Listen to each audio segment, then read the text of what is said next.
You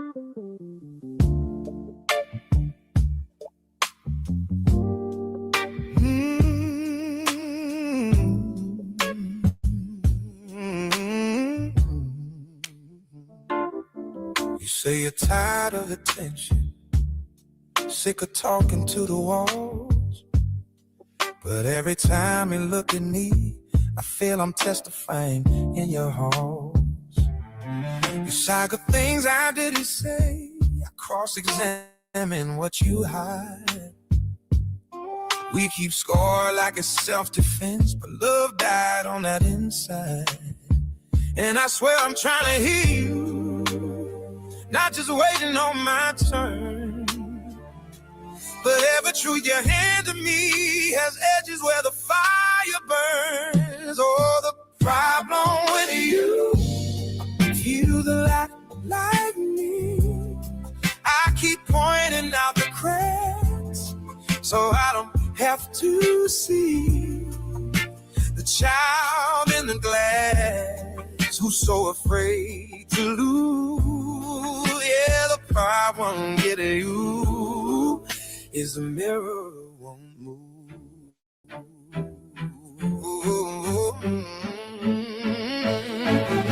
They say I always overthink. I say your silence is a flood.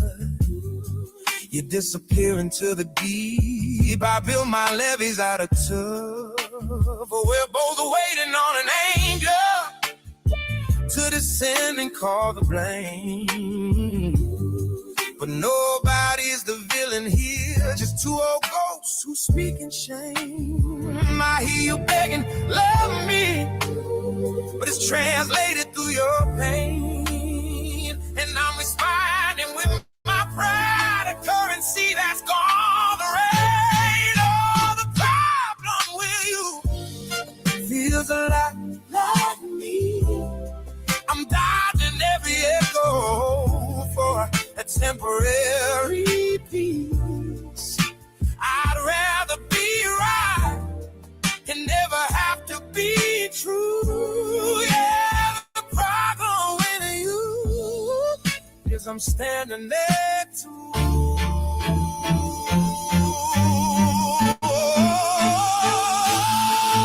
If I'm honest for a minute, I've been guarding every door, calling distance in the payments, calling silence being sure.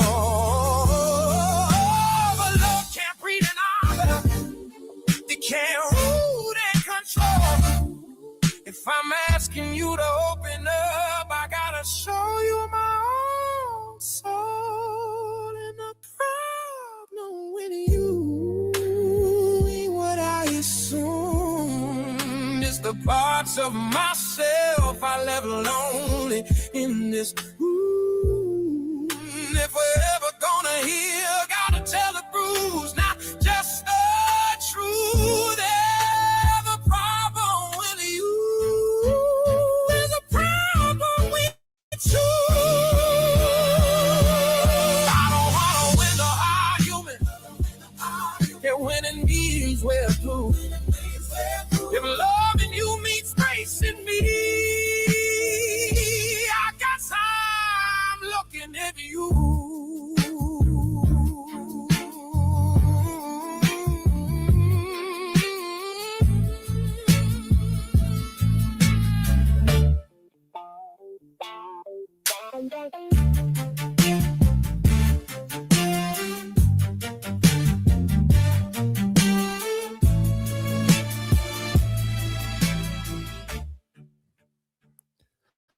Man, oh man, oh man. That's the Lost in Translation podcast, y'all. Lost in Translation. Go support the brother. That's the real, man. That's what you need right there. My goodness. If I could sing like that, I'm here to tell you, man, I probably have 18 and a half more children. That is, whew. Lost in Translation podcast, y'all. Make sure y'all hit that link, show some love, man. Go over there and support, like, subscribe, share, all that. Oh boy. So yeah, man, we jumping on a surprise late night. We gonna go in here, talk a little bit, man. There's a There's always a lot going on out here, but I've been really watching, and Andrew Wilson is making moves, getting traction, bro. Getting traction. So, and getting traction is always a good thing. Or is it? Let's get into it. And we are live. What's good, y'all? Welcome to the I Really Want to Know podcast, y'all.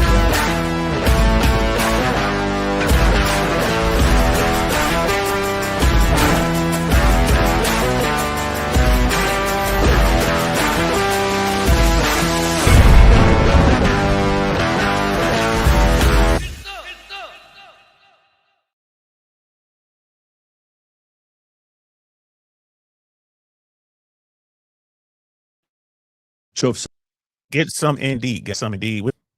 We're gonna spool up a little Valuetainment clip, man. We're gonna. I thought it was a good one. I was watching it. I saw like the first few seconds, and I'm like, you know what? I'm gonna turn the camera on. I'm gonna turn the camera on and talk about this live and direct, man. So, shout out to y'all, man. Thanks for pulling up.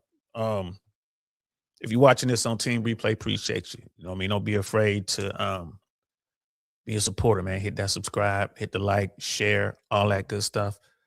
Been gonna hit a lot of shorts, guys. I've been trying to figure out, like, I'm looking at the channel itself and the view count, for the life of the channel. Like, man, why is it so small? I don't get, like, it hit me like like a bag of wet cement. It's like, you're not doing the shorts. YouTube is pushing the shorts. The views on the shorts, although they don't count for monetization, they count for regular views. So if you put a short out there and it does, a couple thousand views, that counts. And I was looking at that, and I'm like, oh, that's where I went wrong. So I'm gonna have to really get into the shorts, guys, and get the shorts going. We're gonna continue to do what we're doing with our lives, and then we're gonna also do just like regular. I might just put the video like from the car. I might be on my sofa, or I might be up here just talking about something. We're gonna do all that. Like I said, 2026, we're gonna push hard just to see if we can really break through to the next level. And someone who has broken through to the next level, man, that's Andrew Wilson, man. And shout out to Andrew Wilson. Man. Definitely give him a Don DeMarco for putting in the work, doing what he does. Don DeMarco. And like Andrew Wilson, like, for those who aren't in these YouTube trenches hard, I'm here to tell you, like, that dude would be everywhere, man. You could be on someone's YouTube channel who has 30 subscribers, and he's on there debating somebody, or he's on there contributing to the conversation. He's on there engaging. And like, now you see him, and like, bro, Fresh and Fit, Timcast, Valuetainment, Joe Rogan. What's the next step? Like he's, I don't know if he planned this out step by step, or if he just kind of happened into it, or if it was a combination of both. But I mean, he's definitely creating content that people really want to see, conservative, religious, and all that.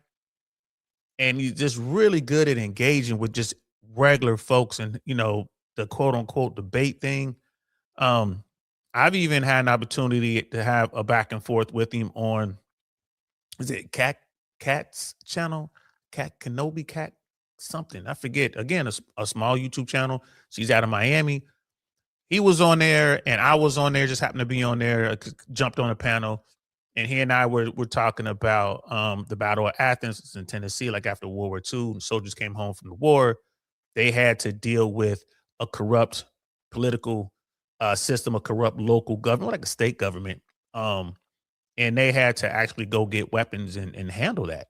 You know what I mean? And that's what they did. Andrew and I were talking about it. And, like, I see what he does. And, people ask me, like, yeah, you should debate, Saint. Like, I don't debate. I was never on a debate team. I've never watched a formal debate ever, like, with the exception of some presidential debates, but that's not even like a real, like, collegiate debate, like an academic debate. I'm not a debater. but I love to have conversations. We can sit down and talk. Like if you're doing a proper debate, man, you got to have like your information handy. You got to, cite your sources. You got to know who you're talking about. You got to, be good with words and know how to shift here and there. And you got to be able to do the pro and the con at the same time. Like I think Denzel Washington did a movie, The Great Debaters. Definitely worth a watch. Definitely worth a watch.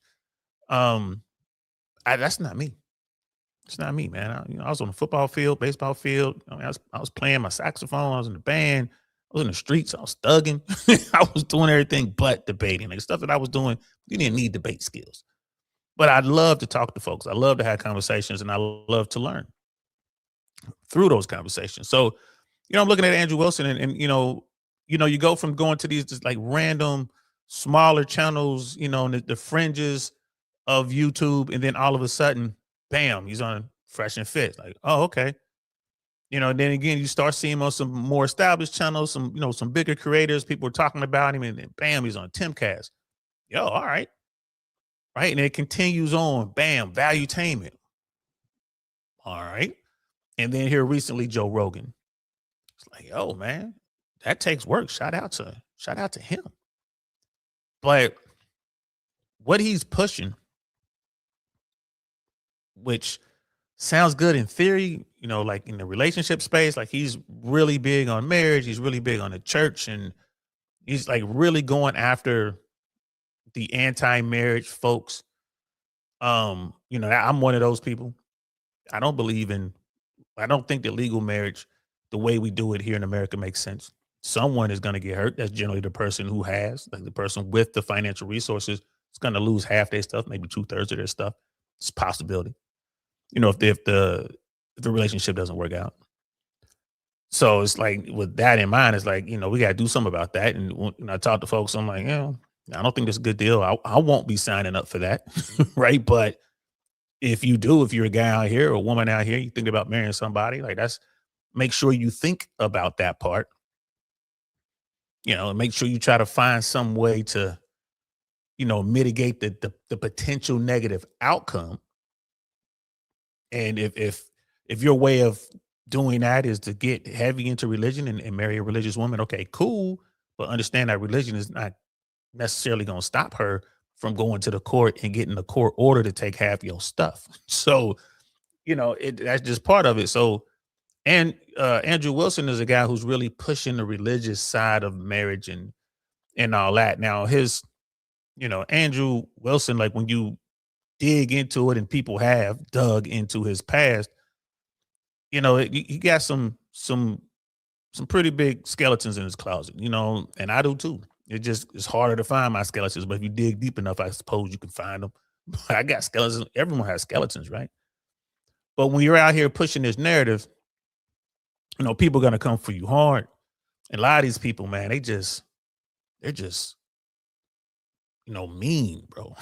They come at you and it's just why, like, ooh, they come for you hard.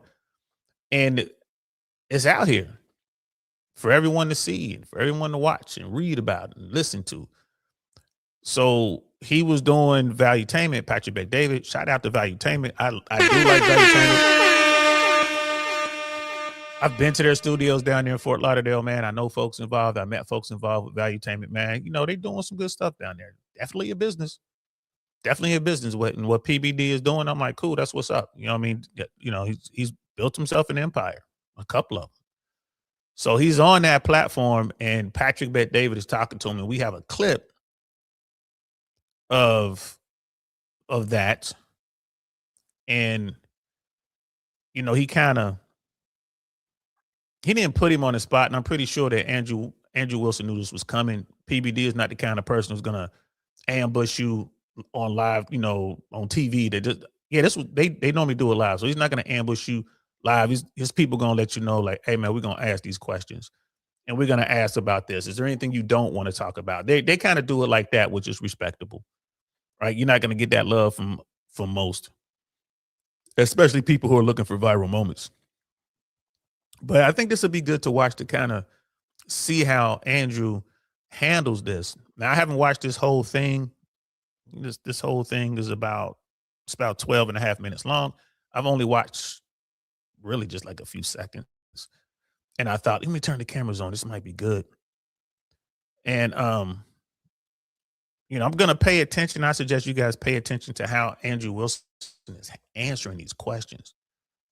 Yeah, you know what I mean? Because it's something he's gonna have to deal with as he continues to get traction, as he continues to build momentum, as he gets closer and closer to perhaps the mainstream. I believe Andrew Wilson's been on Piers Morgan probably more than a few times, probably a handful of times. I don't tend to watch the Piers Morgan episodes when they just have the crash out shows and just the mudslinging and all that. I don't really rock in that world. For me, it's not a lot to glean. But I mean, that's Andrew Wilson's one of those dudes where, it's kind of like a debate combat sport kind of thing. He wants to mix it up. But I think he's been there. And he's generally, rocking the conservative side. But again, with his past, I'm just real curious as to how he plans to handle this. And I'm pretty like, dude's a smart guy. And I mean, I'm pretty sure that he's like, yo, I gotta be prepared for this because he's got haters. Everyone has haters. Hell, even I got a couple haters that'll just show up, see one of my videos and just hit dislike. Not watch him just hit dislike. I thought it was cool. I'm like, hey, appreciate it. So, and I'm, we're nobody over here, man. We're our little hot little 2,300 subscribers. I love all you guys. I'm so fortunate to have you. But, he has over 300,000 subscribers on his platform. That means you're going to have quite a bit of, haters. You know what I mean? Brother Ted's in the building. What's happening? Good to see you, fam. Good to see you, fam. I need to definitely, I got to hit that bell, that reminder bell on your platform, man, so I don't miss any of your episodes, bro. You're over there doing it. You know what I mean? Appreciate you, man. You're over there doing it.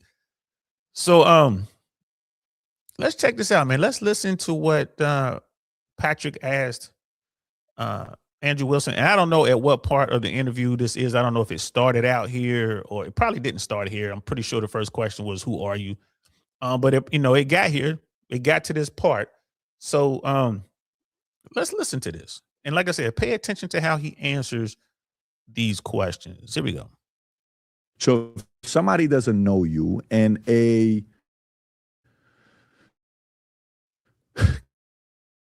guy your age, I'm falling in love with a girl who's got 2 kids from previous marriage, but I love her. She treats me like no one else has in my life before. What advice would you give him? Well, it was more complex than that. She had 3 children. She had a previous marriage, and then she had children from her high school sweetheart. This was a massive failure of parenting on her parents' fault. It was a very complex web there. But her mother suffered from severe mental illness and was a militant feminist. And militant feminist, what a combination! I want to do podcasts with her. She's brought a pedophile into the home. Oh God! And it was a real mess for her. So anyway, her dad fought, got custody, thank God. But she had a rough background for sure. Okay, so what would you say to that guy? What would you say to a guy the age of the same age when he met your wife? Hey, I'm meeting somebody, complicated background. More I'm learning about her. It's a lot of, issues and drama. Yeah. Because I'll tell you, I dated that part right there, man. PBD is like, oh, here's a scenario. Then Andrew Wilson is like, no, it was worse than that. It was worse than that. Baby mama, she was married, and she, still had kids with a high school sweetheart. Like, all right. And then right away I start thinking like, well, what's the sequence? She had kids in high school, or did she get out of high school, get married, had kids, and then bumped into her high school sweetheart, and then has more kids, which so basically means she was cheating? Like, and then right away we go into it was bad parenting and it's her mom's fault. And her mom did this, brought a PDF file into the house, and it was just a bad situation. Like, all right. And I'm listening to this thinking, who wants to be a part of that? Like, who wants to be a part of that? Like, that's why? Like, why? Why would you want to be a part of that? But I mean, okay, cool. Love, just love, and just, we are meant to be. And, I guess you can throw the religion in there, right? You can throw the religion in there. God Wilson!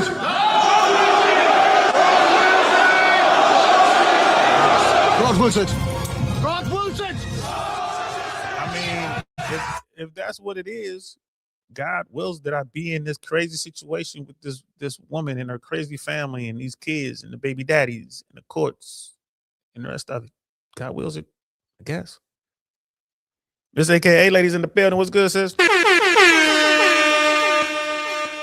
Today we're talking about Andrew Wilson. He's he's making some strides out there, man. He's starting to become a household name. So Patrick Bet David is like, okay, basically what Patrick is trying to do is figure out, like, bro, why as a young man in your prime get involved with this situation? Like, why would you become a part of this? Marry this woman who has all these kids, and the previous like marriage, like they obviously didn't work, and baby daddies and all this kind of stuff.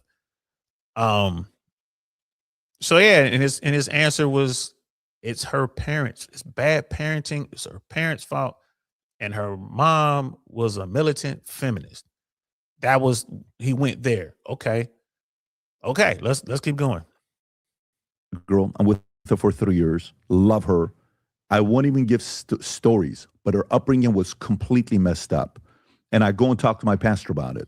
And my pastor's advice was, whatever you don't like now, it's just going to get worse. Yeah. And it's going to get more.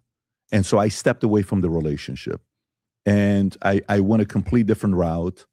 And no father figure in the picture. It was a opposite. For yours, her father came in and saved, which is actually good. She felt protected. I don't know if I've heard of militant feminist. I'd love to meet her. Sincerely, I'd love to meet her. But no, you wouldn't. Yeah, what I'm saying is, I would love to see how much of a whack job or how entertaining and why she believes in what she believes in. But what advice would you give to a guy today who's like you, in your sphere? He kind of looks up to you. He's like, man, I'm 30. Here's where I'm at. I'm 26. What advice would you give to him? Same exact situation, meets the same exact girl that you. Well, there's two things. The first is I don't generally do the advice thing, and here's why. Without really intricately understanding a person's situation inside and out, you generally are, well, this has just been my experience. You can actually give them advice, which is very damaging to them if you don't actually know them inside and out. But to engage with the question itself, I would say, look, there's a lot of complicated factors, and you need to really assess all those factors, because most of these types of relationships do not work out, and that's a fact. Mine was an outlier. It did, right? But there was a lot of pain, a lot of agony that went into that. There was a lot of rewards too, but there was a lot of pain and agony. And she would tell him the exact same thing. The truth is that for most people, relationships like this, they don't work well. They just don't. That doesn't mean, though, that they can't, or that if you're in love with somebody, you shouldn't pursue that.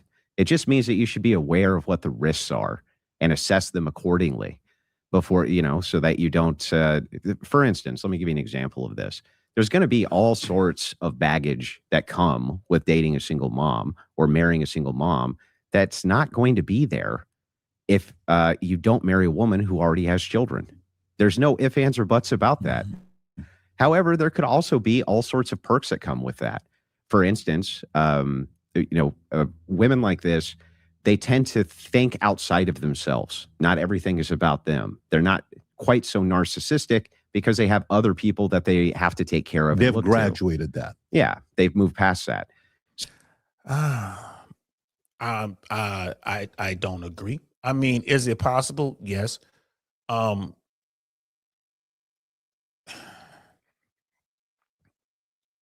Like he said, those type of relationships don't generally work. If a guy came to me, and I've had these conversations with dudes, and here's the situation, single mom, all the rest of it, blah blah blah. Man, I really love her though. She's a real good girl. Like, she really takes care of me. She's all about me. She puts me first. I'm like, word? She puts you first? She puts you before her kids? Well, not before my kids. Not before her kids, but it's like it's her kids, And then it's me. I'm like, oh, okay. And then we kind of go from there. Like it's her kids and then it's you, right? It's like, yeah, it's you, but well, what about the father of the child or the children? You're ahead of him because that's their dad, like, so it's and he's like, well, I mean, they got to do what they got to do. Like they got the court orders and stuff like that. So, it is what it is. I'm like, even without the court orders, I mean, that's their dad, right? So it's her, like, I mean, then it's the kids, right? Then it's the father of the kids, right? And what about our parents? Like, what's up with mom and dad? Are parents still around? So you guys see what I'm doing. When I talk to these guys, we just go, let's talk all the way through it. And then when you kind of get through it and you find out, the guy will be like, yeah, I guess I'm like number 7. You know what I mean? Maybe number 6. Depends on where you put the cat. I'm somewhere down there. It's like, yeah. But I'm like, but if you telling me straight up that she puts you before her kids, and there are some women out there and some men out there that they do that. They've done that. If she puts you before her kids, why would you want to be with her? Because if you have kids, then she's gonna, if it's something doesn't work out with child, the next guy she's gonna put above your kids. Like, why would you do that? Again, head scratching. Like, what are we doing here? Obviously, you have some skills. Obviously, you have a little understanding, a little game. Like, tell me how you met. How did y'all meet? Did you approach her or did she approach you? Now we start getting into it. And like Andrew was saying, like, you got to know the person intimately. I'm like, I'm just going to ask some questions. And I'm going to let that guy think it through for himself. I'm just going to ask some questions. Like, what's going on? How much, you get to the financial part of it. It's like, well, okay, financially, what's the deal? How's she doing? What does she do? And there was this one guy was talking to me about it, and he was like, well, she really doesn't work. She's getting child support from the 2 dads. The 2 dads are doing really well. I'm like, oh, okay, that's cool. She didn't have to work. So the house is taken care of. She's getting money either via the courts or the guys, doing this thing. Yeah. It's kind of cool. All right. How much do you make? I was like, oh, I'm about at 120. I'm about 120 right now. I'm doing really good. Just got this promotion. All right. Like, cool. Y'all thinking about having kids? She's like, yeah. She's all about kids. She wants to have kids. All right, cool. So if it doesn't work out, you have her kid. Yeah, you know what I mean? Do you know how much money you may have to pay in child support? You know what I mean? Like, do you know how much money you might be paying in child support? Well, I never. I mean, just in case, just on an off chance that this doesn't work. You know what I mean? Let's look at the child support calculator. Just look at that. And then you get into the child support calculator, and it's like, okay, and if it's like, okay, if you get 50%, you might be paying $1,000 a month. With you're gonna have your children half the time, you're still gonna be paying $1,000 a month, $12,000 a year, which is, if you can get that, man, that's great. Be honest with you, bro. But let's say you don't get 50% custody. Right? Let's say that you wind up with, every other weekend and like one dinner thing, like one dinner during the week and then every other weekend, something like that, right? Now you're looking at, which $125,000 a year. Yeah, son. Now you're looking at about, I don't know, close to $2,000, maybe $2,200 a month for 18 years.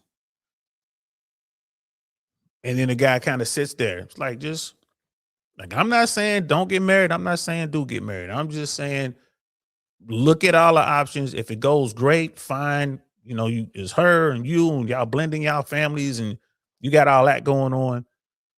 Best case scenario, you guys would just be scheduling out the holidays and trying to keep the kids happy because, you're baby daddy number 3. So you got the other 2 families and those guys are involved in their kids' life. So you have that split going on and you have you trying to be there with mom and dad, brothers, sisters, and all that. I mean, you see how complicated this can get. Best case scenario is extremely complex. And if it doesn't work, she could be looking at an additional $2,200 a month from you that goes with the money she's getting from dad number 1 and dad number 2. So now the reason she doesn't work is because she's getting, she get bread coming in. potentially close to $10,000 a month, depending on how much money dad number one and dad number two are making. Right? $8,800 a month. Worst case scenario for her, $8,800 a month, plus half of your 401k. It could happen. All right, Miss AKA lady. She's like, nah, you can't go before the kids. Facts. You can't. The kids got to come first. But you can be right after. Also, if you're older, good luck with requiring no kids. Everyone got a kid or two. Not everyone says. A lot of people do. Not everyone. I'm seeing that. I was kind of blown away by that, especially like California, like in LA, San Francisco, a lot of older women don't have kids. Miami, a lot of older women don't have kids. New York, Boston, Chicago, DC, a lot of women don't have kids. In Atlanta, there's certain bubbles where women don't have kids. Generally, like the older women who are like corporate, a lot of them don't have kids. I mean, look at Ebony K. Williams. She got to a point where she had to, go to get some medical assistance to have a child. Like she, didn't find a man she quite wanted. So she just went and bought some sperm and did that. She has a baby now. So it's a lot of women out there who don't have kids. And I mean, we know that it's a lot of, it's in the media about sex, about childless women, man, I forget the headline on that, but like just the number of women, what is it supposed to be, like 50% of women between, was it like 26 and 40 or something like that, are projected to be childless and single by 2030 or something like that. I mean, I could look it up. We've talked about that a million times. So it's a lot of women out there that don't have kids. Right. And like Andrew Wilson was saying, his situation, like it boggles the mind. Like, bro, why would you jump into that situation? Now, he was coming from probably some chaotic stuff that probably makes sense to him. I don't, think he had a previous relationship. Maybe it was a wedding, a marriage or something. I'm not sure. And I think he might have had a child. I don't know. There's some people that put a lot of stuff out there. Like Miss AKA is like, but honestly, it's the courts too. Facts. I had to hire a lawyer to stop them from requiring the dad to pay me. Yeah, because the government wants their money. They want their cut. The judge told me to my face, basically in the courthouse, she was the mama. Pissed me off. I mean, the court gets money. The state gets money. It's like, 66% for every dollar that they order in child support, they get a rebate from the government. So it's not even about the mom, the dad, the kids. It's about money that the government wants. This is why the whole process. It's the whole process needs to be looked at. Yeah, it's out there. So I'm gonna look it up though. But you could look it up if you're in front of a computer right now. Just put percentage of childless women in 2030. The headlines will come up. It's been studies on this, and because they're looking at it like, oh man, this is a really bad trend. So yeah, that's the thing. But I'm just listening to him, and there's no way for him to answer this other than like, I don't do it, or like he said, well, I'll just make sure you know what you're getting yourself into, that's the route that I take. Hey man, you think about this, and this. Like, let's talk about the family court system. This, and this. Right. Let's also look at this. If you've been in a home long enough and the childs are young enough, the court, this equitable estoppel thing, may say that you are the legal father for the other kids and then make you pay money on top of that. So it's like, you got to look at all this for love. Like, bro, you sure you can't love somebody else? You sure you can't fall in love with a woman who ain't got no kids? Like, you sure you can't fall in love with a woman whose kids are grown? And that's one of the things that I do. Like, as women holler at me, like, what's up? You want to do something? Like, holler at me when your kids are grown. How old are your kids? You got 8? You got an 8-year-old? You got a 6-year-old? Nah, I'm good. Like, I'm good. We can play around if you want to. You know what I'm saying? We can mess around, but nah. Like, if you get a free moment, you come over here and holler at me, or we can meet up somewhere. But nah. Your kids got to be grown. Like your kids cannot be younger than my kid. And that's the rule I roll by right now. Brother Ian's in the building, man. What's good, fam? How you feeling? Good thing. There it is. The Morgan Stanley study projects that by 2030, 45% of American women in their prime working years, ages of 25 to 44, will be single and childless from AI. Yeah, that's the one I'm talking about. There's some other studies out there too. And Morgan Stanley is looking at it because they're trying to figure out, advertising was like, okay, how much money can we make? Because if these women are single, they're going to be spending more money. Like you're going to spend more money if you're single. There's a lot of people's like, oh, it's a psyop to keep people single because single women spend way more than married women. And, I don't know if there's any truth to that or whatever, but it makes sense to me. So Andrew Wilson is explaining to Patrick Bet-David his situation through a hypothetical. Like, what would you tell a young man, Andrew Wilson?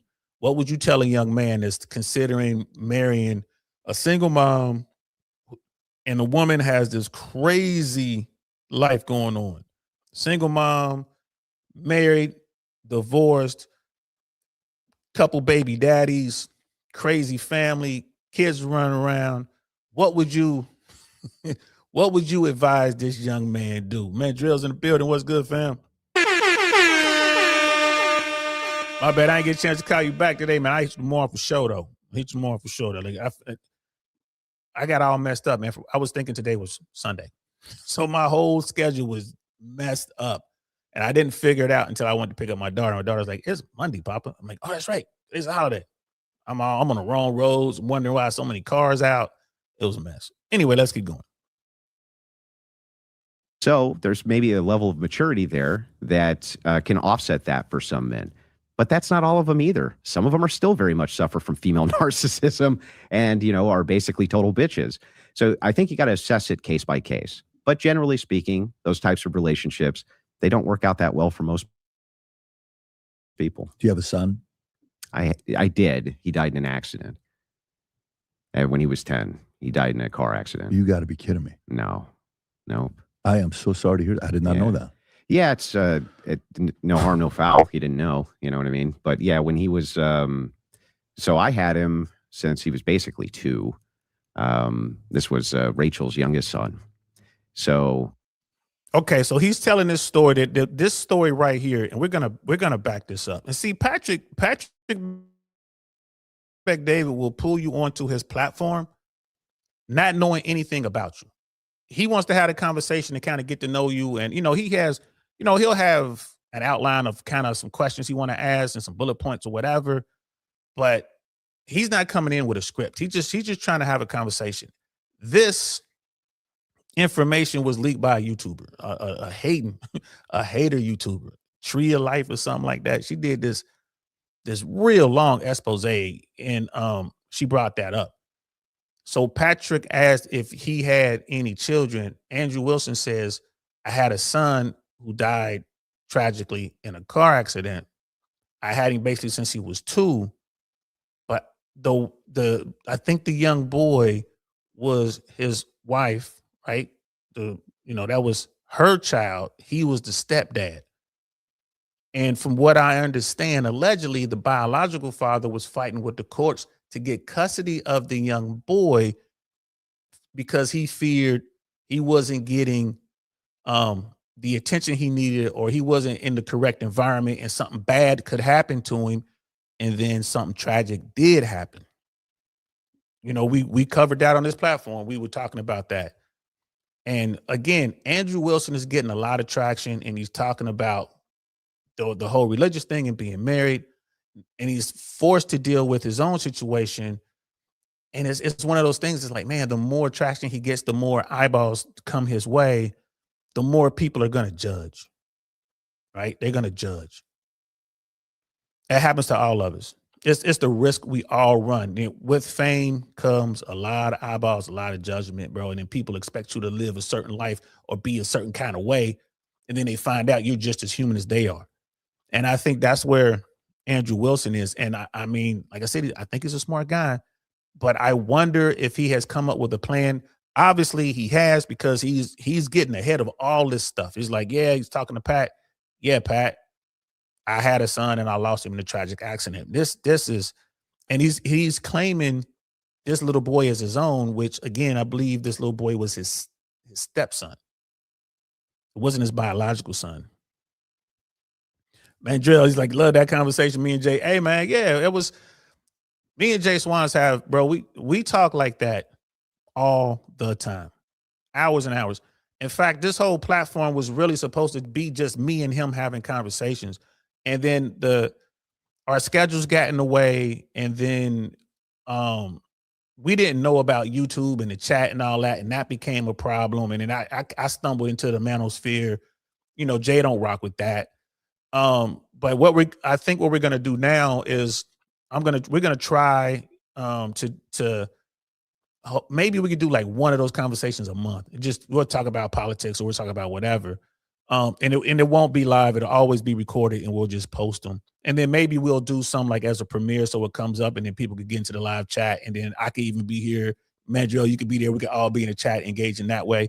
But yeah, man, I appreciate that, man. Like I said, me and Jay, we've known each other since we were kids. You know, we were kids in the Army, being paratroopers, doing that thing just like you, man. And you know, we've been strong in our relationship. Our brotherhood has been tight ever since, man. And like I said, you know this. You know what I mean? You can any one of your buddies that call you up, you guys you serve with, basic trainer, AIT or something like that, you probably go see them right away. If they hit you like, I need you right now, you just show up. That's how we are. If any guys I serve with just hit me up, I'm there. Any guys from the unit hit me up, like, I need you, I'm there. But me and Jay we're like this, bro. We are like this. Let's keep going. You know what I mean? But yeah, when he was, so I had him since he was basically 2. This was Rachel's youngest son. So yeah. So I had him since he was 2. When he was 10, he went over to watch a movie at a friend's house. His friend was the same age. They went to school together. While they were both over watching the movie, the older brother stole a car, his parents' car, put him inside of it, took it out on the road, and basically hightailed it into a tree and crushed him to death.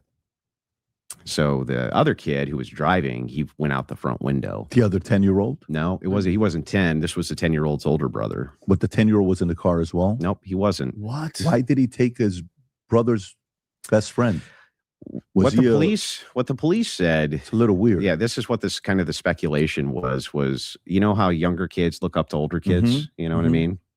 That basically he wanted to impress the 14-year-old by, I'll go with you. Or the 10-year-old wanted to impress the 14-year-old. Yeah, I'll go with you. Now there's an alternative narrative out there that was, again, like, allegedly the father of this 10-year-old was trying to get custody through the courts. Again, another problem we have here in America. It's really difficult to get custody of a child away from a mom. Like, it's just really tough. And then, this sort of thing doesn't happen all the time, but it happens. I mean, one time is one time too many, to have a child lost under these circumstances. And I mean, I'm here to tell you, man, I grew up, you talk about joyriding. I did that. I didn't do it at 10. But we were doing dangerous stuff at 10. We used to run down to the railroad tracks and jump on the trains at 10 years old, 11 years old. The stuff that we were doing, like, we were doing some we were doing some bad things, right? And that doesn't mean that, like, my parents were bad parents. We were just free range kids. They didn't know what we were doing. That was just the way it was in the 70s and 80s. Kids were just gone. They just be back on the street by the time the street lights come on. Be back on the block. So where were you, man? We were everywhere. But that narrative is going to get spun in such a way that they're going to use it as a weapon against Andrew Wilson. And again, he claims this young man as his son, but he said it was his wife's son, it's his stepson. So it's not his biological son. And when a child is lost, man, that affects the whole community, right? Everyone hurts from that. But, if I lose my child, I can't even fathom that. It's my child. I can't fathom that. Right. But if I'm dealing with a stepchild, and it's tragic that child is gone, and no one will say this, but the parents will be like, I'm glad that wasn't my baby. I might sound harsh, but I'm just keeping it 100. You know, a stepchild is just that, you know. So, I mean, it's crazy. And I know, and I'm not trying to be mean. I'm not trying to, you know what I'm saying? I'm not trying to have a viral moment. I'm just trying to keep it 100. Y'all know what I'm talking about, man. It's like losing one of yours. Oh my God. It's like cutting off a limb, you know. But yeah, that happened. That was definitely a narrative. And I'm gonna run that back all the way through just so you guys can see it. Because PBD was just shocked. Like, what? It's right here. Here we go.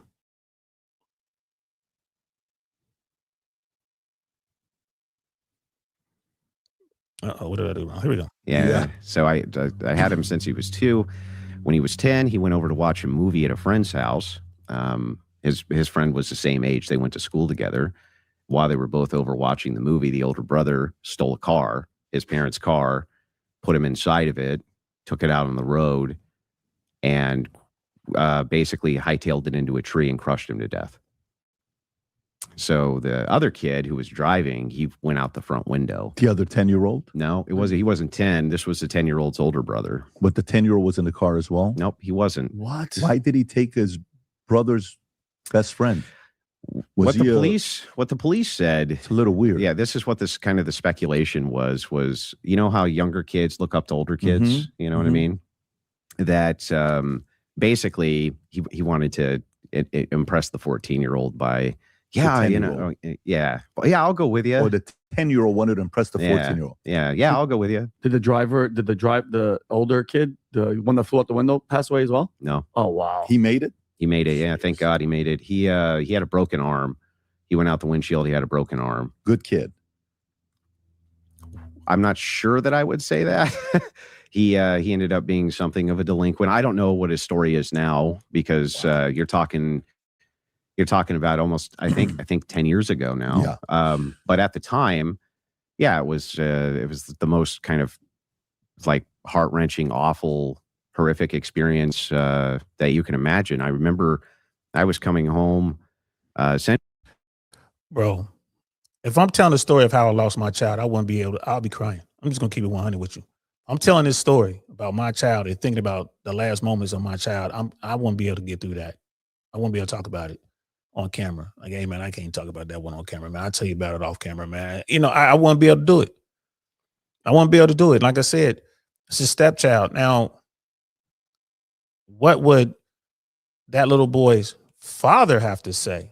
Because I'm not sensing any anger or nothing. Or boy, the dad, man, the dad. Could you just imagine, like you in a court when you deal with the courts? I don't care if it's criminal. I don't care if it's family court. You get so frustrated.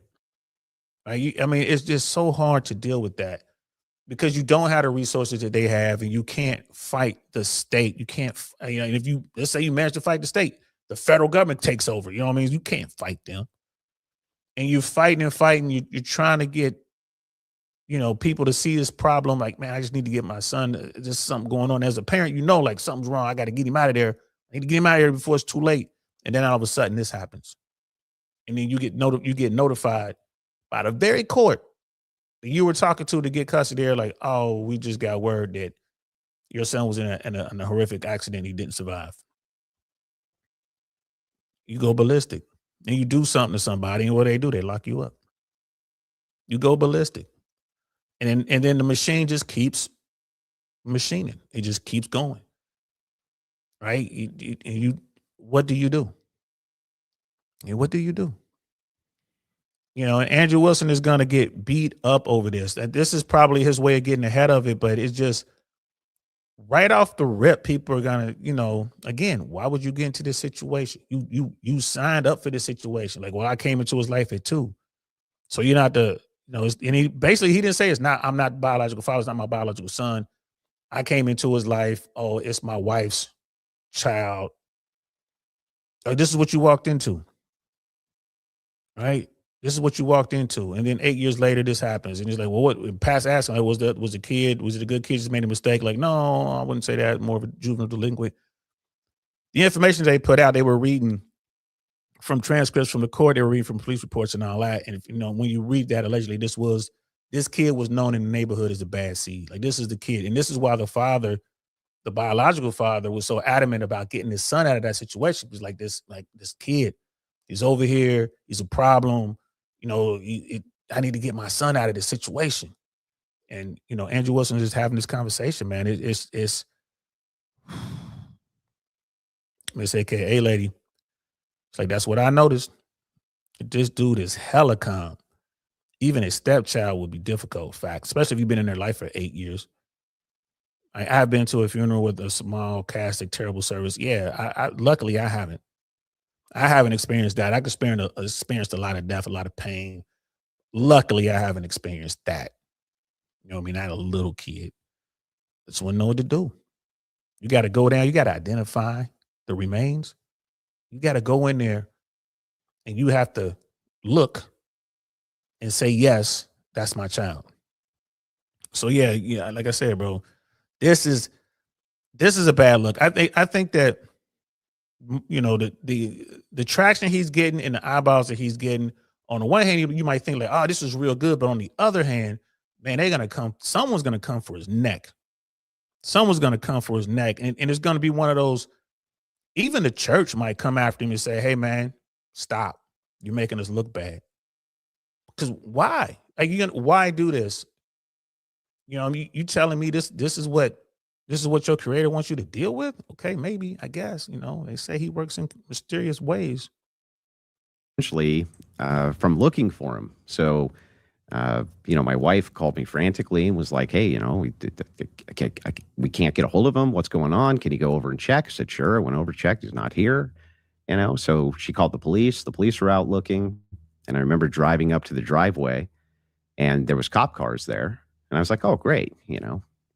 They got him, So, I walk inside and the cops were still in the cruisers. And I came up to the front door and they came walking up and, they didn't have him with him. And the first thing the cop said was, I have some very bad news. And she knew right then and there. She just collapsed. So I told the story once because it's a hard one to remember. But she let out this blood curdling scream, just blood curdling. I'll never forget it as long as I live. It was there's just nothing as horrible as that sound. And anytime I think about it, you know what I mean? It still makes basically the hairs on my back of my neck stand up. It's just a scream of agony, just emotional agony. And it was crushing. It was just I've heard that scream way too many times. You ain't got to lose a 10-year-old to hear that scream. I've heard that scream so many times in the hood. You know what I mean? It's so hard, like the song goes. It is so hard when someone finds out that their loved one is no longer here and met they end in some sort of, through some sort of violence. I've heard that scream. Maybe that's the only time he heard it. I wish I could say I only heard it once. I've heard it so much that I could say that it's common now. Right? As far as like hearing that scream, like what it is right away. Someone just got notified. People falling down, can't stand up.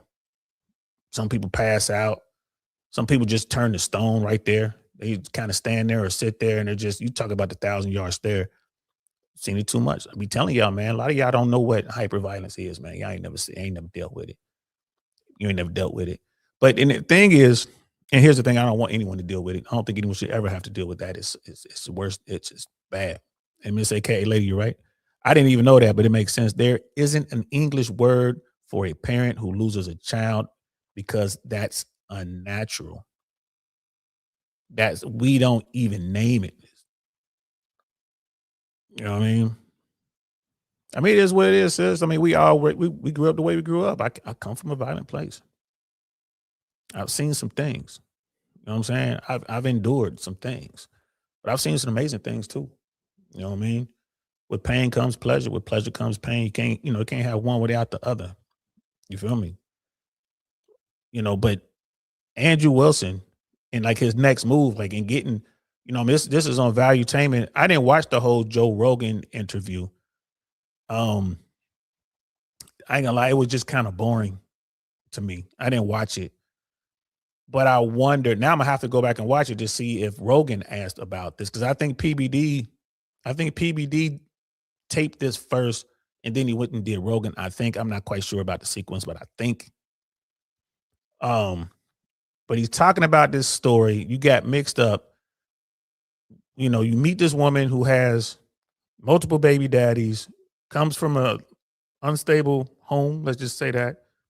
Got a mom's unstable. Let's just call it that. You know, like militant, feminist, whatever that is. You get mixed up. Like you marry this woman. Like she's got her history. She got her baby mama. She got all this. She's obviously in court because the father of at least the son was fighting through the court system to get his son out of that situation. So it's not like they living in Bel Air somewhere. You know what I mean? Like they in the hood. You know, it's I gotta tell you, I mean, just people always, you're never supposed to judge a book by its cover, but we all do, right? It's just what it is. Mothers and fathers are gonna hear this story, and there's gonna be an instant judgment passed right there. Instant judgment, fair or not. You know what I mean? Because we don't know what type of mom she was. We don't know if she was there or not. We just don't know. I don't know. Y'all might know. If you know, tell me. But if you're a parent who lost a child in that manner, people are definitely going to look at you a certain way. They're going to look at you a certain way. And then if you, the husband of that woman, they're going to look at him a certain way. Right? And then people are going to find out like, well, he's not the biological. You'll be whispering, oh, he's not the biological father. He's just a stepdaddy. He just came in there. He did what he could. Thank God he's there. She probably would have lost more kids if it wasn't for him. That's what they're going to be saying. That's what they're going to be saying. I would, and again, now, as you get bigger and bigger, like if he manages to land on Fox, if he manages to land on, like Megan's show, right? If he manages to land on like mainstream media adjacent stuff, more and more people are going to start digging into his story. I know he has thought this through, but let's keep going. Absolutely devastating. How long did it take for her? And I know the answer is never, but how long did it take for her to get back to actually being able to do the day-to-day stuff? Yeah, I remember talking, I was very lucky. The person who ran the funeral home, he was a former police officer. He was a sniper in the police force, in fact.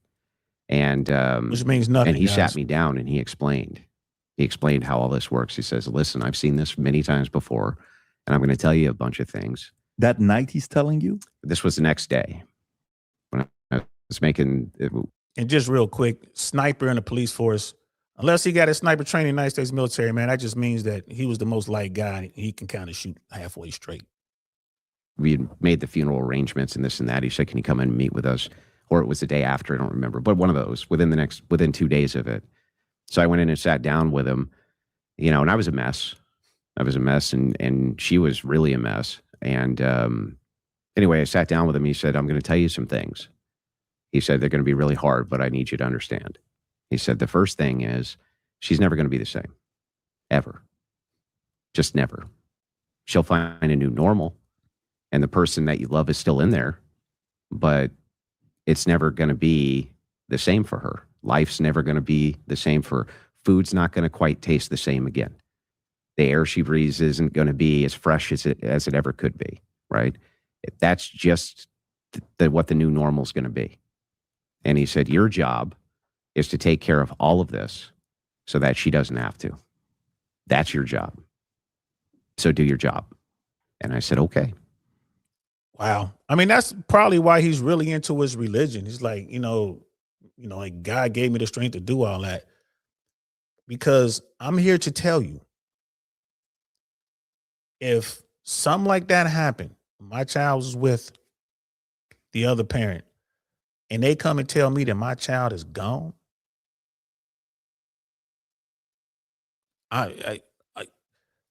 bro, you want to talk about a hatred that's never going away? What do you mean? Our child is gone. You standing here breathing, and our child ain't here no more? What do you mean? Why aren't you gone with our child? How is it our child had to go by themselves? There is nothing. And And again, like this guy sitting him down is like, oh, he's saying all this stuff to the stepfather. Like this is the dude who married into this situation, this chaos. He married into it, signed up for it. There's more kids, allegedly. There's daughters, I don't know, 2 or 3 more kids. I know. No. No. But I mean, you got to give it to him because he's still there.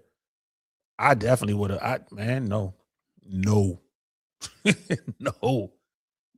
You lost your time. I ain't trying to have no kids with you.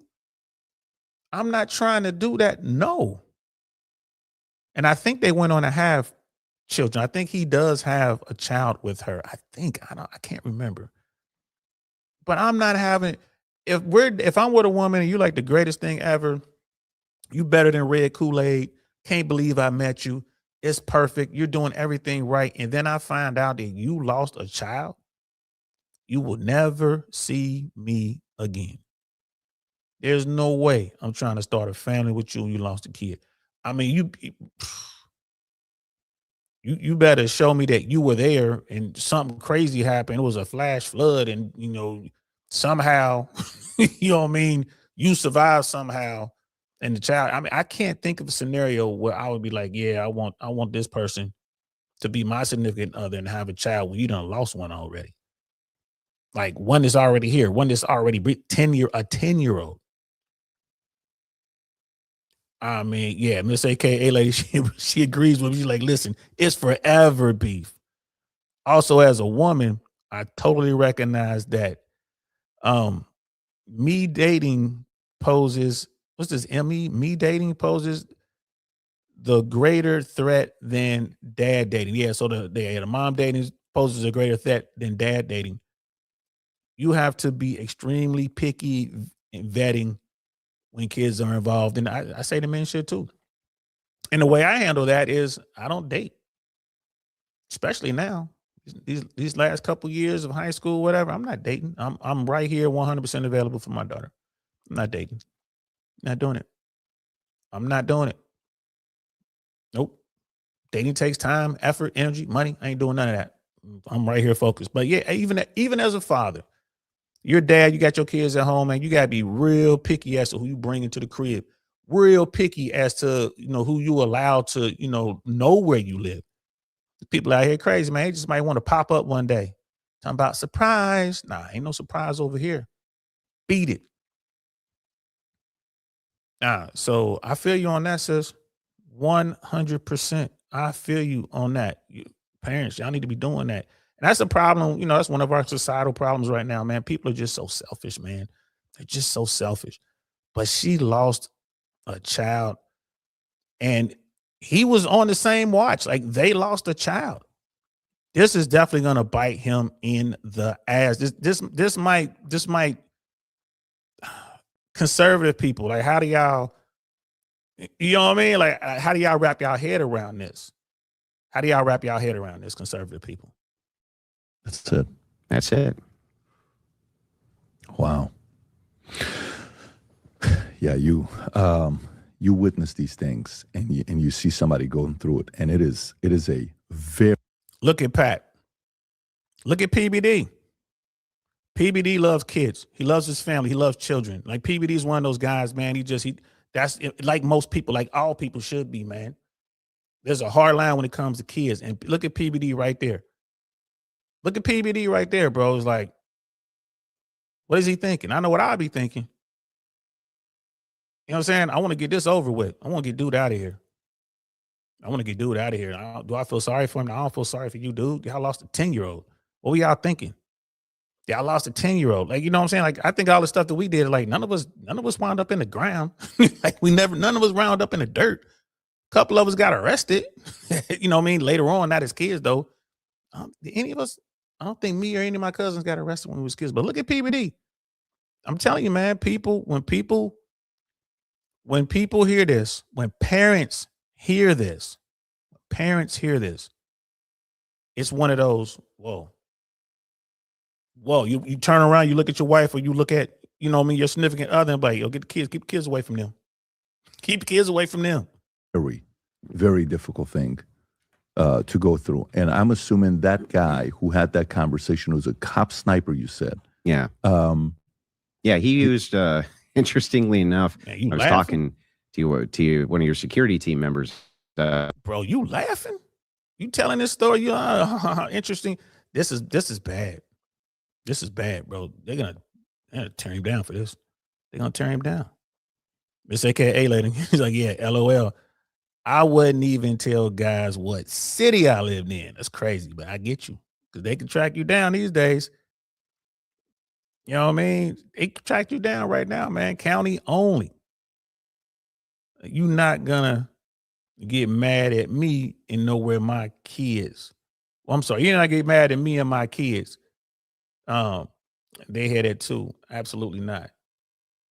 Yeah, you're not gonna know where my kids lay their head at. Okay, my bad. I'm gonna have to put these on. My bad. I have to put these on to start reading. But yeah, sis. Yeah, sis. I mean, the other parents wouldn't even want to bring that family around. Like they lost a kid. I mean, it's just that stigma. The church, you have to. The church, you I guess if they're in your church, you gotta welcome them in. But nah, man. Nah. Outside, I'm a bit of a gun nut myself. And, we kind of, second I was talking to this director, he was kind of telling me a little bit about his backstory. And I think it was just kind of put me at ease. They were using M1 carbines when he was in the force as snipers. M1 carbines. That's what the police, that's what the police officers were issuing at the time. Open sight. They had no scopes, no nothing.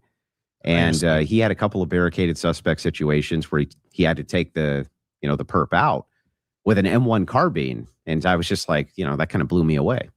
M1 Garand. I mean, so this police sniper has no military training. Like I said, he was probably just the best shot and the most liked guy in his department. And that's how he became a sniper.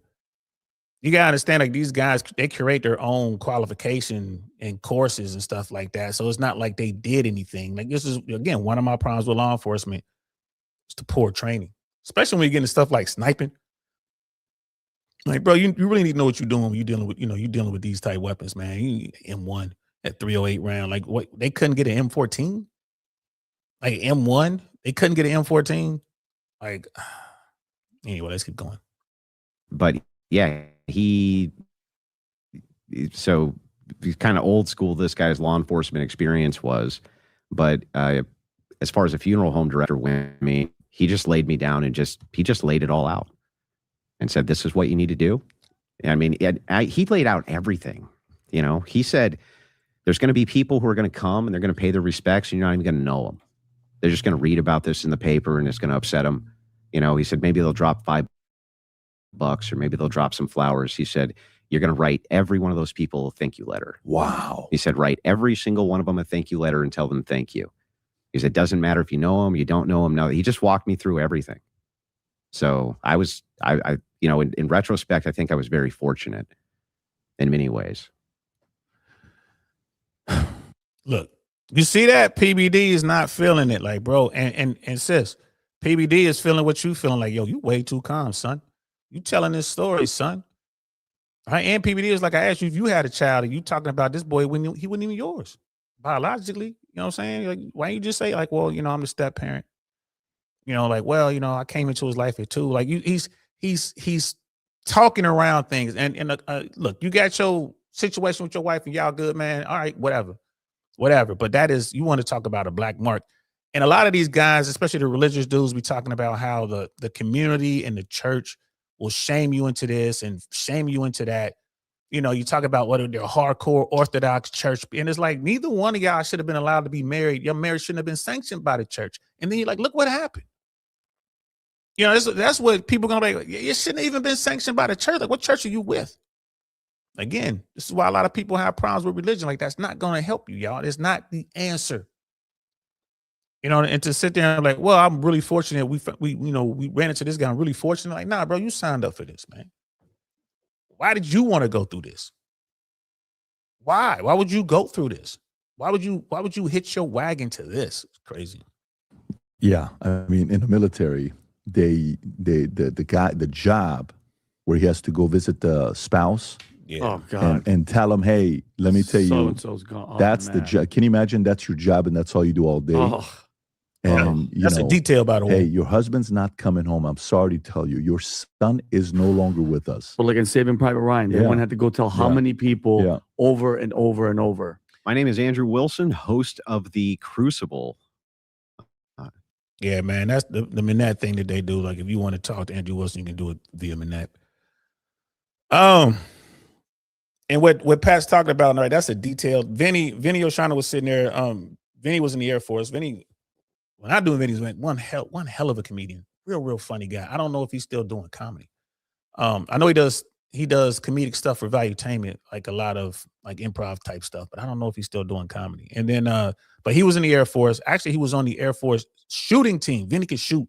Vinny could really shoot. Pat was in the Army, 101st Airborne Division. I was in the Army, 18th Aviation Brigade, and which was, under 18th Airborne Corps. I did I was a paratrooper at Fort Bragg. I did all my jumping with the 82nd 325. Yo, the man, the myth, the legend's in the building. There you go, man. Lost in translation, man. Bro, I start every episode now with one of your tracks, man. Bro, I'm talking to my buddy. I got a buddy in LA. Well, we met in LA. He's still a cool kid. He's a Hollywood kid, but he's not currently living in LA. He's got a couple projects, simmering, doing some things. He's always working. I sent him a link to your podcast. Actually, what I did was I sent a couple tracks that I like, and he told me he was like, yo, this guy got a real voice, man. I'm like, yeah. Like, yeah. What I'm trying to do, bro, I'm slowly planting seeds. I'm hoping someone reaches out to me. Some of my Hollywood friends reaches out to me, needing some soundtracks for a project or something like that. That's what I'm trying to do, right? Just so you know, that's what I'm working on, bro. That's what I'm working on, man. And I'm gonna talk to you, bro. Like I said, I'm trying to do some live events this year. Hopefully, Q3, Q4 this year, or maybe Q1 of next year. Bro, I'm gonna find the money. We might have to bring you down, bro. Will it? Yeah, that's him. Says I sent Miss AKA Lady was one of the first people I sent your music to, bro. And I don't know if I even sent you her response, man. But hey, man, we trying to get you up there. You should have millions of subs over there, man. You should be just, bro. I can't. I'm gonna hit you up, man. I really would love to see if we can get you live, bro. Get you down here live somewhere. Maybe down here in Tampa, maybe Miami, maybe Atlanta. Who knows? Like, just get you live, bro. 100%, man. It's definitely all love, man. His music. I start every show now with your music, and I'll probably start and end the shows with your music, bro. I might just do away with my intro and just start and end with your music, bro. So keep doing what you're doing, man. Man, yo, I mean, the song we just listened to, I can't remember the name of it, man. That you hit some runs and you hit a riff in there, bro. Did that kind of growl thing. Ooh, man, if I could just borrow your talent for like 2 days. Let me borrow your talent for 2 days. I wouldn't even be talking to girls. I wouldn't be saying holla, holla. I'd be singing. I'd just be walking around singing. That's all I'd be doing. Be going to crowded karaoke's, but I'd be in that joint, man, coming out there with some groupies, bro. That's what I'd be doing. You know what I mean? Definitely, we gonna make him hit the algorithm. Says, like, just send it out to everybody. Just keep sending his music out to everybody. It's gonna hit. It's gonna hit, bro. And I can tell you, I'm telling you, I talked to the brother in real life, man. He dude got a smooth voice. I'm like, okay, that makes sense. And I'm listening to it. I'm like, yeah, it can't no computer recreate that. Somebody got to actually do that.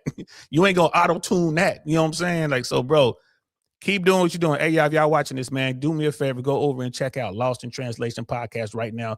If y'all really want to hear what music has always been, like, we talking about the old school golden era. This brother could have been out there with Otis Redding and them, bro. He could have been out there with the Four Tops and Gladys Knight and them. You know what I'm saying? Like, he telling you, this brother right here, I've worked in the music business. I spent time in the music business. I am a musician. When I hear something, I know when I hear something. Boy, he let me hear the first night. I couldn't even sleep that night. I think I was up till the sun come up just listening to his music. So make sure y'all get over there, man. Check out Lost in Translation podcast. Man, I can't say it enough. That's it, man. He's like, you just got a pretty good ear. Hey, man, whew, got a pretty good ear for it, man. Look, that's fire. That's fire. We're going to try to get you something. But anyway, I just wanted to jump on here real quick, man. I wanted to go over that Andrew Wilson thing. And I'm telling you, man, it's once you, like, when you're in the fringes and you're just kind of halfway in and out of the shadows and you're just talking to, like the smaller folks or whatever, it's cool. Like you could be like the big fish in the pond, right? It's cool. But once you start making your way out of that small pond, you get into bigger and bigger waters and deeper waters. I mean, that's when people really, really start looking into you. And just hearing that part right there, and the fact that, Valuetainment posted that, just hearing that part right there. I mean, you see how me and Miss AKA Lady just kind of looking at this like, bro, you way too kind. There's no way I could talk about the loss of a child like that. I wouldn't be able to do it. I would not be able to do it. I'm just tell you straight up, like, man, I'll be more than happy to tell you about it, Pat. I just can't do it on camera, man. I'm not going to be able to get it out. I'm not going to be able to get it out. Like afterwards though, because their studios, man, they have like, bars and stuff like that. They actually got a cigar lounge that's built onto one of their locations. Like, which that's not where they are there. Like where they film there, I don't think there's a bar attached, but down the street, I'd be like, man, we're going to have to go in there. You're going to have to get that XO Hennessy down. You know what I mean? Get me one of these cigars and then I'll tell you what happened. And it's going to be hard for me to get this. It's going to wreck my day. As soon as I finish telling that story, I'm going to have to go back to the telly, go to sleep or something. He's way too calm telling that story.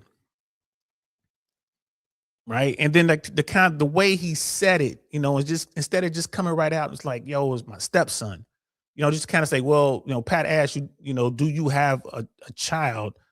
And then he says, yes, but I lost him in a car accident. It's like, well, I came into his life, but too, like, yo, it's my stepchild, which he kind of stepped around the question, because now it's like the question still stands. Do you have a kid?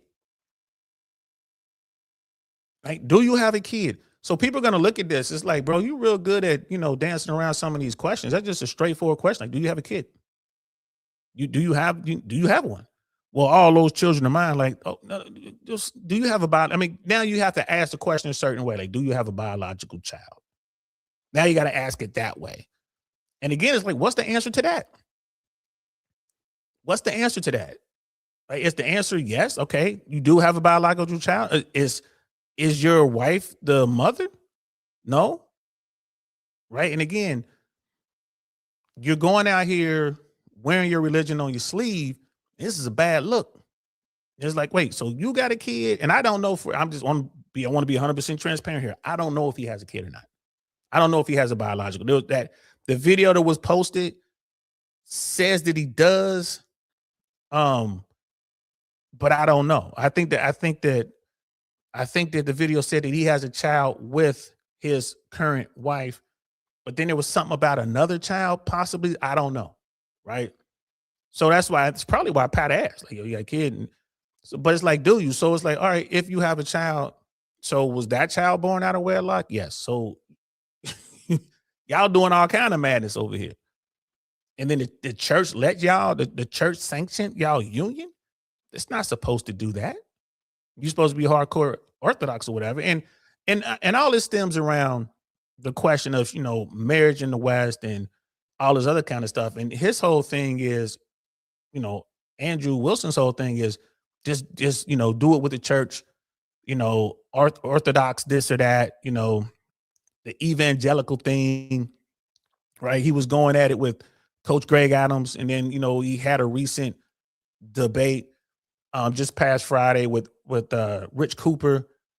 And his whole thing is like, well, church is the answer. Just do it this way. And when you look at people who get married in the church and they're Orthodox, like the divorce rate is like 18%. versus 40% or 43% with everybody else. And then, you know, a lot of folks, me included, it's like, nah, man, that's not the answer. Like, just, you know, vet properly, know who you're dealing with. You know, you might want to reconsider marrying someone who already has kids. You know, there are dudes out there is like, well, you know, I'll be with a woman, a single mom, she has kids, if the father is no longer around. In other words, the father is gone, is passed on, you know, like a true widow. Okay. There's some guys, you know, say, and when people ask me about that, I'm like, hey man, it's whatever you want to do, just understand, if this thing goes sideways and you've been playing the role of dad for 5, 6, 7, 8 years, and then you guys break up, you could be on the hook for the stepchildren that aren't your biological children. It could happen. Equitable estoppel is what they call it. Like, it could happen.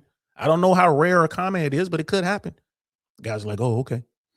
They're like, oh, okay. And you're right, says he is answering like a politician.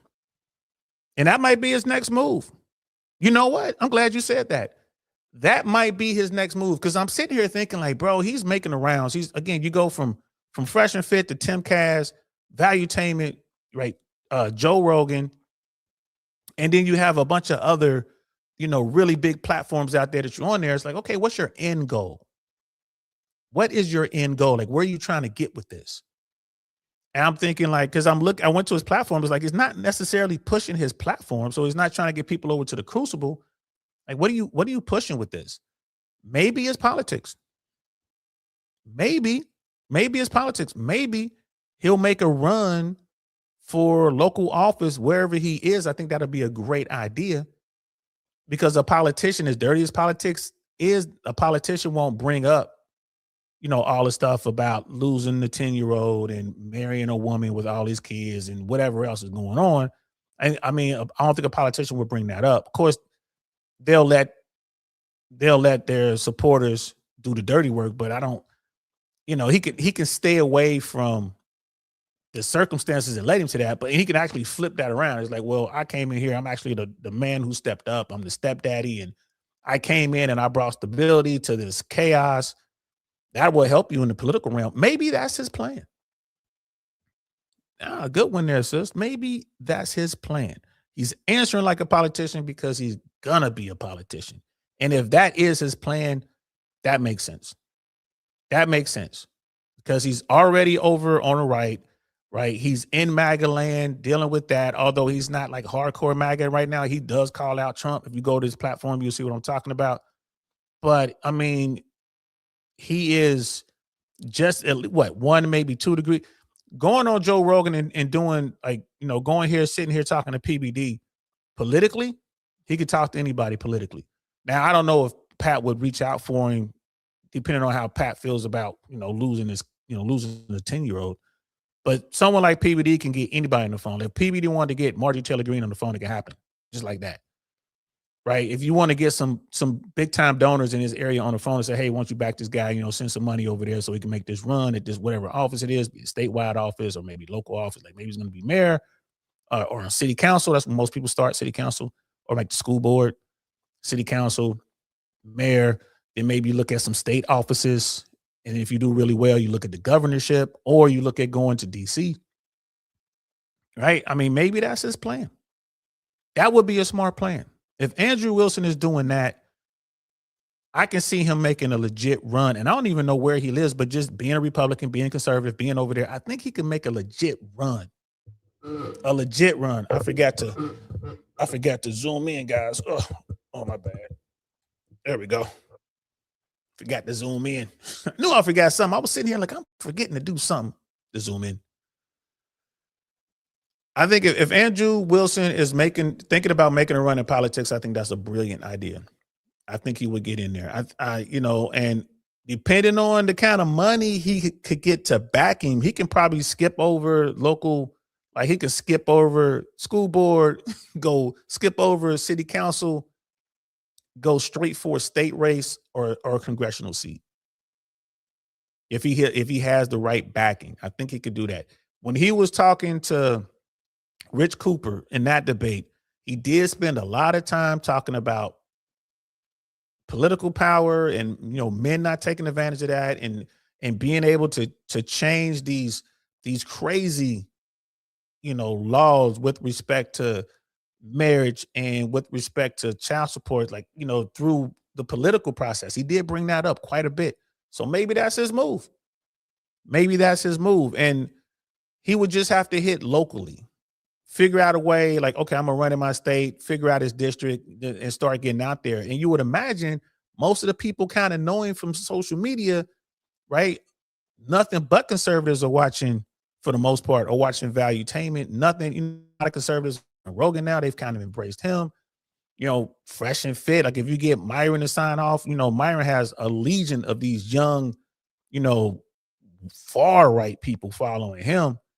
Like, Myron's legions are right of MAGA, right? So, so it's Tim Cass, got a lot of conservatives over there. Maybe that's his play. I think that's it. That's it right there. I think that's his play. So let's keep an eye on Andrew Wilson. And let's see if he decides to run for office. I don't know what state he lives in, guys. I did at one point, I think I knew. I want to say the North. I want to say the Midwest. I want to say the Midwest, but I can't, man, I don't remember. But he definitely has the chops. He has a demeanor. You just got to put him in a suit, when it's time to go into a suit. I can see him running for office. I mean, I wouldn't do it in 2026. I wouldn't be trying to run in this midterm, but definitely 28, 30. You're kind of looking at that. Sharp guy, military background. He was in the Army at one point, from what I understand. Self-made guy, he's working with his hands, like he's some sort of engineer. Kind of worked his way up through that system. If I'm not mistaken, I want to say he was in the military. I don't know what his MOS was, but maybe I'll go over there. He does a live on Crucible, or if I catch him on someone else's platform, I can ask, like, yo, what was your MOS? Like, I heard you in the Army. I think it was the Army. What was your MOS? As far as politics goes, I can see him making that run. You're going to get that religious vote, that evangelical Christian vote. You're probably going to get a significant chunk of young men. You might even be able to get guys to come out who wouldn't normally vote, these young dudes, right? Get the young MAGA guys, the young extreme right guys, like the Charlie Kirk dudes, get them to come out. You'll get, you probably get some silent support from someone like PBD, maybe. Joe Rogan might bring you back onto the podcast. That's support right there. That's visibility. Then all he has to do is decide where he wants to fit in on the right. You're going to ride with the MAGA people. I wouldn't do that. Trump has done a number on them. Actually, I guess it would depend on where he sits with the Epstein thing. You're going to ride with the Marjorie Taylor Greens, right? That sort of thing. Going to ride with like the true old school Republicans, the original GOP. You're going to ride with them type people. With the Cheneys and stuff like that. With McConnell and, his crew. Is that what you're going to do? But I think that, yeah. Look at Mandel, anyone who's still MAGA is an idiot. Hey, they out there, bro. They're smart enough not to wear the hats. Down here in Tampa, where I live especially, man, every weekend you will see, like, on the corners, man, they're selling MAGA hats, Trump hats, flags, T-shirts, all that kind of stuff. I haven't seen that, bro, since J6. This is the last time I saw people wearing MAGA stuff. I haven't seen that stuff down here since J6. And I've been telling folks all the time, like, bro, that MAGA thing is over. That MAGA thing is over. You look at all these special elections, any election that's popped off in the past 6 to 8 months, bro, you see how that's going in deep red states, deep red districts. Trump has did a number on the Republican Party. I guess a wrap. And I'm here to tell y'all guys, it's about to get worse. So tomorrow, when we come back tomorrow, we're going to talk a little bit about the economy. All right, we're going to talk about credit card debt in America. We're going to talk about the debt clock. I think we're at 38 trillion. I think that's where we are right now, 38 trillion. Write that out on a piece of paper, guys. Write down 38 and then all those zeros on a piece of paper. You're just gonna start laughing. It's not even a real number. That ain't never getting paid back unless something drastic happens in America, probably some sort of conflicts, and then probably a conflict along with merging the Fed and the U.S. Treasury, right? At a time where we're basically, right, doing, like we're at war economically with our allies.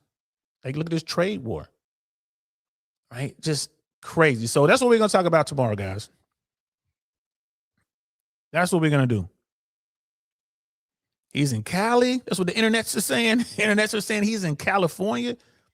There are some deep red pockets in California, like Orange County being one of them, out in Palmdale area. Like when you start going up to Northern California, like between Fresno and Sacramento, and between like LA, Palmdale, and between that and Fresno, and like over there close to Nevada, and like it's some red pockets that he could be okay in California. Definitely some red pockets. But anywhere near the metropolitan areas, he can forget about it. He can forget about it. I was thinking he was like from Michigan or something like that. He's in Cali. Yeah, good luck to him. But he could, like I said, there's pockets out there. But if he's in Cali, he's definitely going to have to start with the school board. He's going to have to start with the school board, then maybe graduate to somebody's city council, then maybe jump up to someone's mayor, in a very conservative area, and then start looking at statewide office. Kind of, that's what Kamala did. California. If he really wants to be in politics, he's gonna have to move to Texas. He's gonna have to move to Texas, and it's still gonna be a fight. But yeah, he's gonna have to move to Texas. But we'll see, man. Just like I said, man, sometimes having too many eyes on you could be a very bad thing. And especially in the entertainment world, you have to plan that out. You must plan those moves out. You got to be smart about it. And I mean, bro, just hearing that story right there, just that story, just that clip, man, that's 12 minutes right there. That's really hard to get away from, especially if you're trying to talk to parents. People are definitely going to give you that side eye. You know what I mean? Like, did you hear what dude just said? That side eye. Like, where your wife at? Her? That was her. That's the one. That's the one. It's going to be hard to overcome. It's going to be hard to overcome. But if anybody could do it, it's this dude. He has a lot of people that rocks with him. Or worst case scenario, he just kind of, maybe this is the plateau. Like, this is it. Did Rogan, did Valuetainment, did 10Cast. You know what I mean? This is it. This is the, just kind of work that sphere. Right. And just kind of bounce around from platform to platform, stay on the right, every now and then, maybe jump out and debate somebody like Destiny from the left, like the radical stuff or whatever, just kind of pop out every now and then. Maybe do something on the Young Turks, maybe every now and then run back over to the conservative side.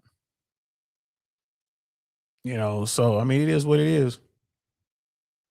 It is what it is. So that's it, guys. I'm gonna leave it there. Appreciate y'all rocking out with me. Unexpected Monday late. I should have done this earlier, but I was making shorts and working on some other things.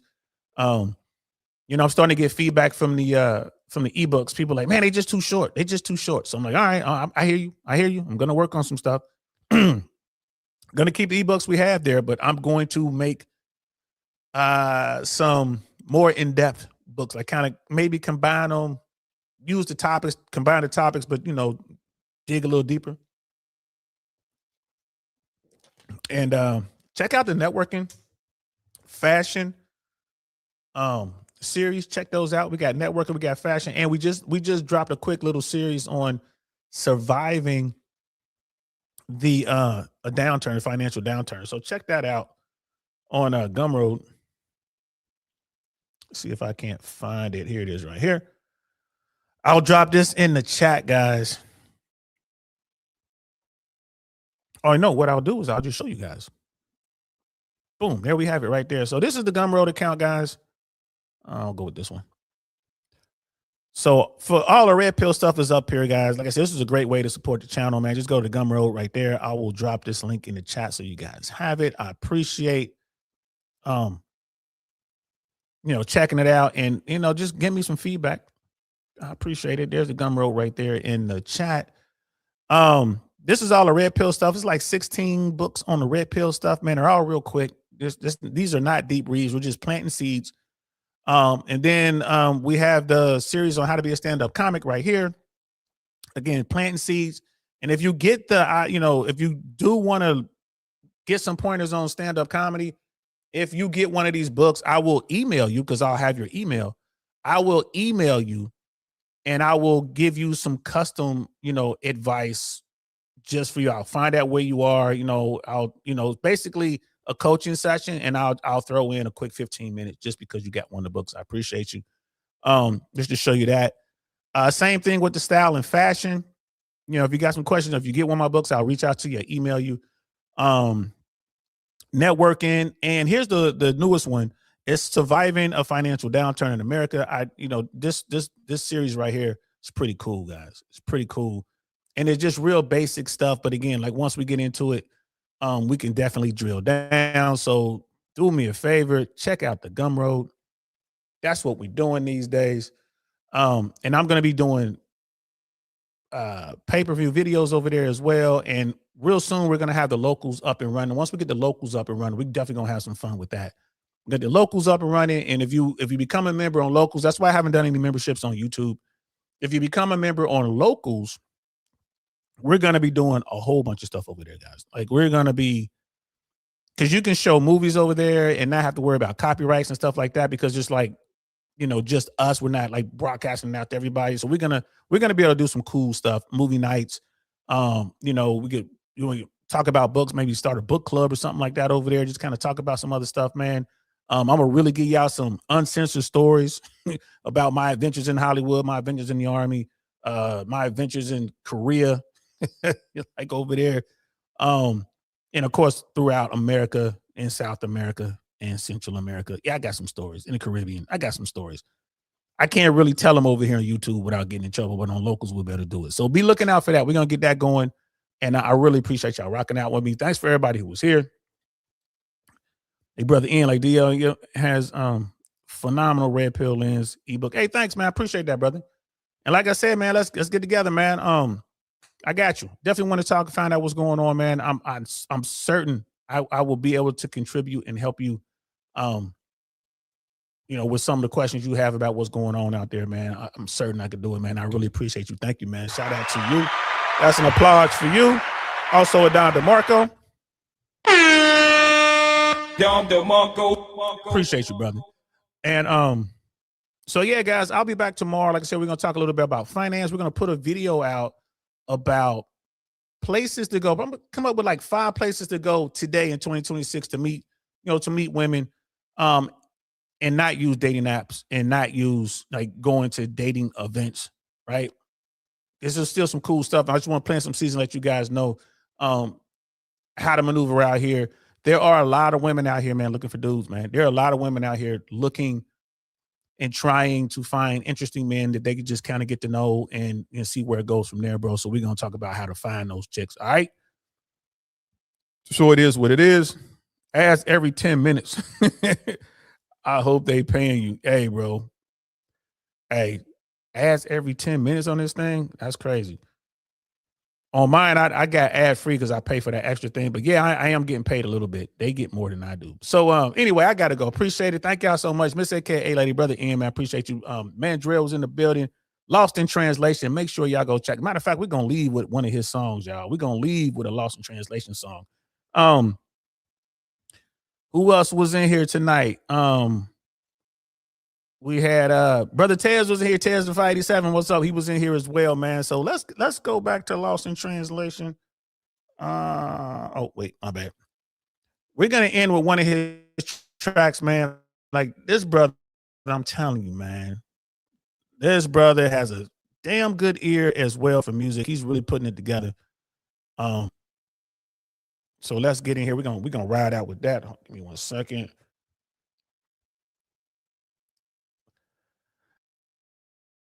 I wish I had attention in typing class, man. I'm not as fast as I should be, but here we go. What we gonna ride out with? I wish he was still here to tell us what to listen to. I'm just gonna pick one. Let's roll, let's scroll.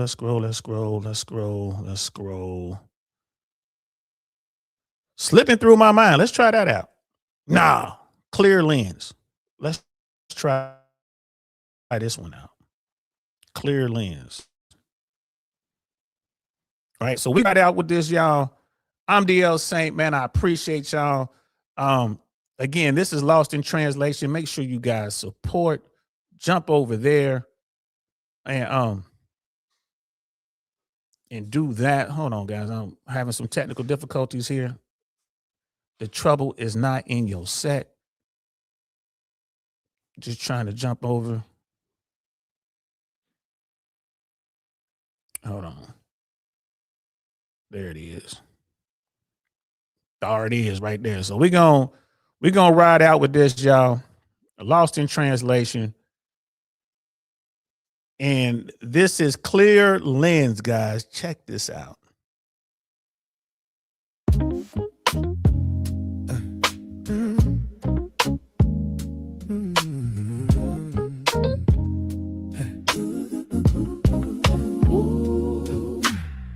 I don't move fast just cause feelings run loud. I've seen love rushing and burn a house down. I need more than sparks, more than late night claims. I need truth with a spine, not a beautiful game. I ask the questions most people avoid.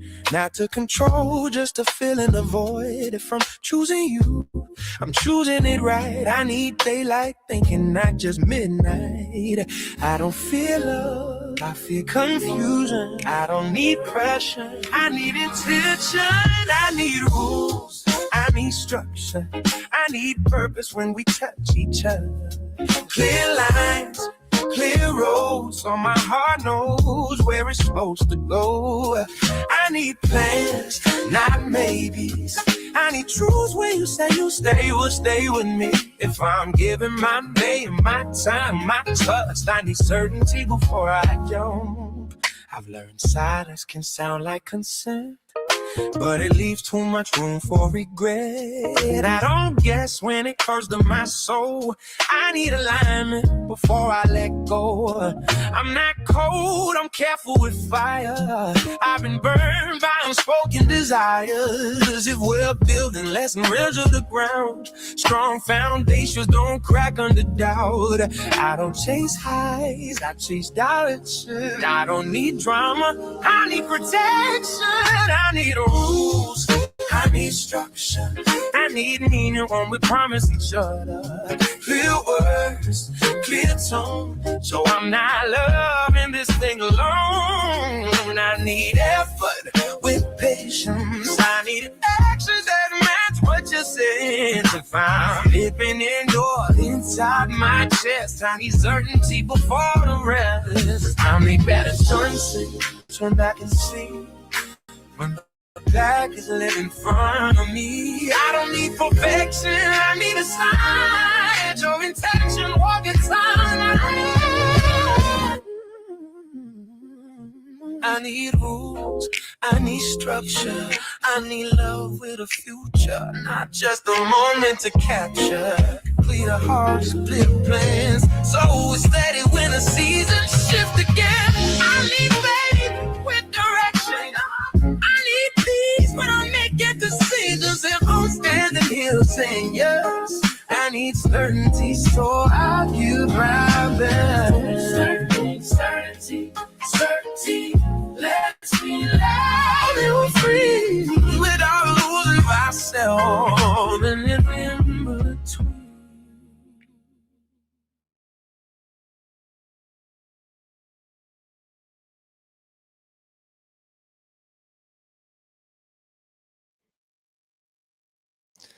Thanks for watching. We really appreciate your support. And if you like that video, check out this one or maybe that one. We'll see you around. Peace.